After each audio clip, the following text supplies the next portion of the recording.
અડવીના પત્તાને બનાવવાના છે નવી રીતથી. સરસ અડવીના પત્તા ધોઈ નાખવાના અને તેને ઝીણા ઝીણા સમારી દેવાના.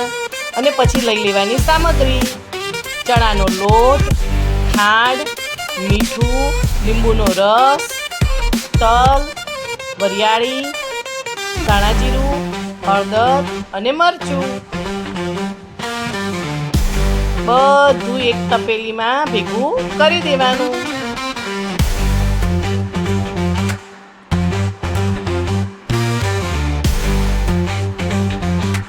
અને સાથે નાખવાનું થોડુંક તેલ.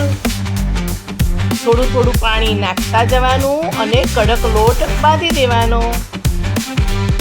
લોટ બંધાઈ જાય એટલે તેને સાઈડમાં મૂકી દેવાનું પલળવા માટે અને બીજી બાજુ કરી દેવાની થાળી તૈયાર. સરસ તેલ લગાડીને થાળી તૈયાર કરી દેવી અને 1 ચમચી ખારો નાખવાનો અને સરસ હલાવી દેવાનું.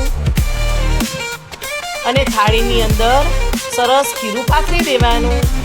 લોટને કડક જ રાખવાનો, ઢીલો કરવાનો નહીં.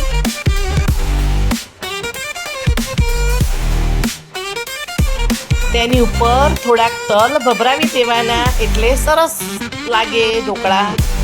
અને પછી તેને બાફવા માટે મૂકી દેવું. 15 મિનિટ થઈ જાય એટલે સરસ ખોલીને જોઈ લેવાના કે ઢોકળા થયા છે કે નથી થયા.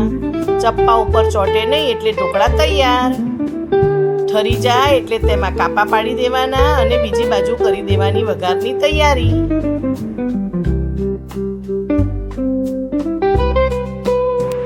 કડાઈની અંદર થોડું તેલ મૂકવું. તેલ ગરમ થાય એટલે રાઈ નાખવી.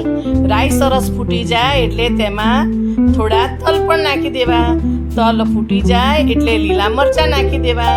લીલા મરચાં સરસ થઈ જાય એટલે તેમાં અડવીના પત્તા નાખી દેવા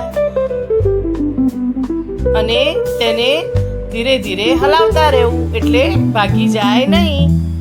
પછી તેમાં કોથમીર ભભરાવી અને લીંબુનો રસ નાખવો.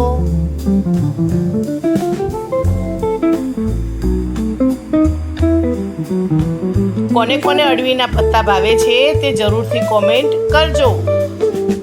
અને મારો બ્લોગ ગમ્યો હોય તો લાઈક, શેર અને સબસ્ક્રાઈબ કરવાનું ભૂલજો જ નહીં. આવજો મિત્રો.